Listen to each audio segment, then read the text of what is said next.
தேங்காய் பறிக்க முடியல. கொல்லையில தேங்காய்லாம் விழுந்திருக்கு. ஸோ இப்படியே விட்டா வந்து காஞ்சு போயிடும். காய் வேஸ்டா போயிடும். ஸோ இதெல்லாம் எடுத்து கடைக்கு கொண்டு போய் கொடுக்கணும். ஸோ அதுக்கப்புறம் அதெல்லாம் எடுத்து வச்சுட்டு நம்ம கிச்சனுக்கு வந்தாச்சு. கிச்சனை வந்து தொடச்சிக்கிட்டே இருக்க வேண்டியதா இருக்கு. கொஞ்சம் விட்டா கூட நம்ம தோழர் வந்து எப்படிதான் வர்றாருன்னு தெரியல. லைட்டா ஒண்ணு சின்னா கூட வந்துடுறாரு. ஸோ அவர் வர விடாம இருக்கவே தொடச்சிக்கிட்டே இருக்க வேண்டியதா இருக்கு. மேடம் வந்து கூட நிக்கிறாங்க. நான் வந்து வேலை செய்யறப்போ எப்பயுமே என் பொண்ணு கூட தான் நிப்பா, சின்ன பொண்ணு. மாம்பழத்தை வச்சு இன்னைக்கு தேங்காய் பால் ஜூஸ் தான் போட்டேன். ஒரே ஒரு தடவை போட்டேன், என் பொண்ணு கேட்டாங்கன்னு. இன்னைக்கு வந்து இந்த மாம்பழம் வந்து ரொம்பவுமே எம்மையா இருந்துச்சு. திருவாரூர்ல இருந்து வாங்கிட்டு வந்தேனா. திருவாரூர்ல வந்து இப்போ 3 கிலோ மாம்பழம் 100 ரூபாய் தான். உங்க ஊர்ல எப்படின்னு சொல்லுங்க. தயவு செஞ்சு கெஸ்ட்டுக்கெல்லாம் மாம்பழத்தை வாங்கிட்டு போயிடாதீங்க. ஏன்னா சீசன் வந்து மாம்பழம் வந்து ரேட் கம்மியா இருக்கு. அந்த மாதிரி நினைச்சுக்க போறாங்க. ஆனா திருவாரூர்ல மாம்பழம் வாங்கினா செம்ம டேஸ்ட் கைஸ். உண்மையிலே எங்க ஊர்ல எல்லாம் இந்த அளவுக்கு டேஸ்டா நான் சாப்பிட்டதே இல்லை இந்த சீசன்ல. திருவாரூர்ல வாங்கின மாம்பழம் ஒருத்தன்னு சொல்லுவேன். 3 கிலோ வாங்கி அம்புட்டும் காலி பண்ணியாச்சு. எவ்வளவுதான் சாப்பிடுறது சும்மாவே. அதுக்குதான் ஹீட் வேறையா, சூடு ரொம்பவும் கொடுக்க கூடாது. அதனால கொஞ்சம் கொஞ்சமா சாப்பிட்டு இன்னும் எப்படிதான் காலி பண்றதுன்னு ஒரே தடவையா அரைச்சி தேங்காய் பால்ல கொடுத்தாச்சு. அது என் பெரிய பொண்ணுக்கு தேங்காய் பால் ஜூஸ்லாம் ரொம்பவுமே பிடிக்கும். மாம்பழம் போட்டு கொடுக்கறது எனக்கும் எனக்கும் ரொம்ப பிடிக்கும். நானும் என் பெரிய பொண்ணும் ஒரே டேஸ்ட். என் சின்ன பொண்ணு வந்து சேர்த்தி இல்லை அதுல. ஏன்னா எங்களுக்கு இதெல்லாம் பிடிக்குமோ அவளுக்கு இதெல்லாம் பிடிக்காது. எனக்கு கேக்கு பிடிக்கும், என் பெரிய பொண்ணுக்கும் கேக்கு பிடிக்கும். ஆனா அவளுக்கு சுத்தமா பிடிக்காது. போட்டு பிணைஞ்சு போட்டுருவா. என் பெரிய பொண்ணுக்கு வந்து முறுக்கு, இந்த கிறிஸ்பி ஐட்டம்லாம் பிடிக்காதுன்னு இல்லை, கடிக்க கஷ்டமா இருக்கும்னு சாப்பிட மாட்டாங்க.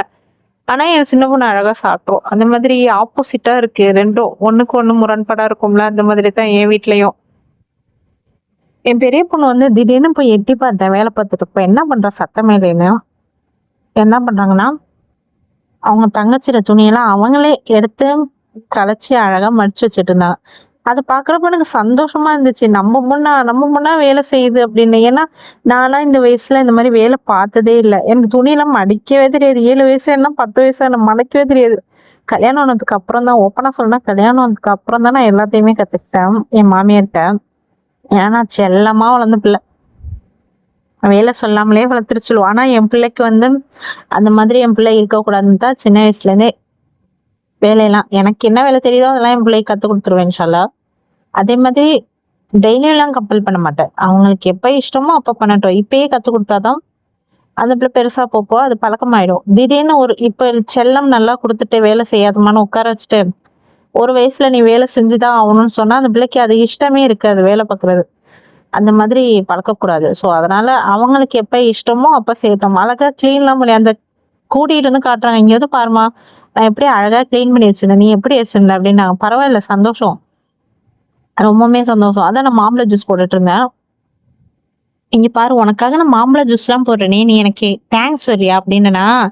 அதுக்கு அவ கருத்தா, ஏம்மா நீயாவது எனக்கு ஜூஸ் தான் போடுற, நான் உனக்காக பெருக்கி விட்டுருக்கேன், துணியை மடிச்சு வச்சிருக்கேன், வாசெல்லாம் பெருக்கி விட்டுருக்கேன், நீ இந்தம்மா எனக்கு தேங்க்ஸ் சொல்லணும்டாளா. எனக்கே ஷாக் ஆயிடுச்சு. ஆமால்ல, ஒரு விதத்துல அது கரெக்ட். நான் ஏன் அந்த மாதிரி யோசிக்கவே இல்லை. அந்த மாதிரி இருந்துச்சு. கரெக்டா தான் பேசுறாங்க.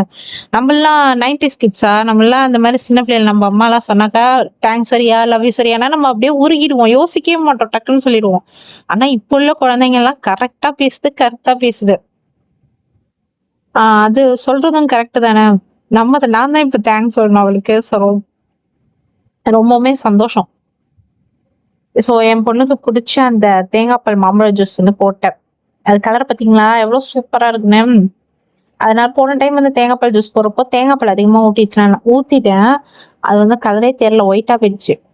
அதனால இப்போ வந்து பார்த்து கொஞ்சம் ஊத்திட்டு கொஞ்சம் சும்மா எடுத்து வச்சுட்டேன். ரெண்டு மாம்பழம் தான் அரைச்சிருக்கேன். எம்புட்டு வந்திருக்கு பாருங்க. தேங்காய் பால்லாம் கொஞ்சம் கம்மி பண்ணி தான் ஊத்துனேன். ஆனா சூப்பரா இருந்துச்சு அல்டிமேட்டா. ஸோ குழந்தைங்களுக்கு வந்து இந்த மாதிரி மாம்பழம் சூடு அதிகமா கொடுக்காதீங்க. ஸோ ஒத்துக்காது இந்த மாதிரி சீசன்ல. அதுக்கு பதில் மாம்பழம் ஆசைப்பட்டாங்கன்னா இந்த மாதிரி தேங்காய் பால்ல மிக்ஸ் பண்ணி கொடுத்தீங்கன்னா சூப்பரா இருக்கும். சீக்கிரமாவும் காலி ஆயிடும், பழமும் வேஸ்ட் ஆகாது. கொஞ்சம் தேங்காய் பால்லாம் மிக்ஸ் பண்ணி கொடுக்கறதுனால கொஞ்சம் ஹெல்த்தி அப்படி இருக்கும். ஆனா நீங்க எல்லாம் இந்த மாதிரி குடிச்சிருக்கீங்களா அப்படின்னு கமெண்ட்ல சொல்லுங்க. சும்மா சாப்பிட்றத தேங்காய் பால்ல குடிக்கிறது அம்பது ருசியா இருக்கும். எனக்கு ரொம்ப ரொம்ப பிடிக்கும் அந்த மாதிரி. இது வந்து அப்படியே குடிச்சா நல்லா இருக்காது, கொஞ்சம் சில்லப்பா குடிச்சோம் இன்னும் நல்லா இருக்கும். அதனால மிக்ஸ் பண்ணி ஃப்ரிட்ஜில் வச்சுட்டேன். இருந்தாலும் ஆசையாக தான் இருக்கு, என்ன பண்ணுறது. என் பொண்ணு இப்பயே கொஞ்சம் ஊற்றிதாம்மான்றா. இல்லடி நல்லா இருக்காது, அப்புறமா கொஞ்சம் நேரம் சென்று குடி அப்படின்னு கொண்டு போய் ஃப்ரிட்ஜில் வச்சுட்டேன். வச்சுட்டு ரொம்ப கூலிங் வரல, ஏன்னா ஒரு 1/2 ஹவர்ல எடுத்துட்டேன். மேடம் வந்து அதுக்கு மேல பொறுக்கலை, சீக்கிரம் வேணுன்றதுனால எடுத்தாச்சு. எடுத்து மிக்ஸ் பண்ணி ஒரு கிண்டு கிண்டி கப்பில் ஊற்றி என் பொண்ணு கொடுத்துட்டேன்.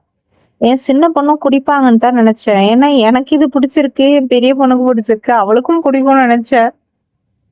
மேடம் வந்து ரொம்ப ஆர்வமா ஸ்பூனை எடுத்து 2 நக்கு நக்குனா, அப்புறம் டம்ளர்ல கொஞ்சோண்டு கால் வாசி தான் ஊத்தி கொடுத்துருப்பேன். டேஸ்ட் பண்ணி பார்க்கட்டும் அப்படின்னு தான் ஊத்தி கொடுத்தேன். அதுவே அவளுக்கு போதும்னு சொல்லி கொண்டு போய் போட்டா. நான் வந்து கேட்டேன், இல்ல நீ குடிக்கவே இல்லைம்மா, இன்னும் கொஞ்சம் தர ஊத்திக்கோ அப்படின்றதுக்கு, இல்லம்மா நான் குடிச்சிட்டேம்மா எனக்கு போதுமா அப்படின்னு கொண்டு போய் சிங்க்ல போட்டாங்க டம்ளரை. ஸோ எங்களுக்கு பிடிச்சது அவளுக்கு பிடிக்காது, அவ்வளோதான். அதுவும் இனிப்புன்னா பிடிக்க மாட்டேது, அதுவும் நல்ல விஷயம் தான். ஸோ அவ்வளோதான். நெக்ஸ்ட் ரிவ்யூல பார்ப்போம். எப்பயாவது ஃபாலோ பண்ணிக்கோங்க.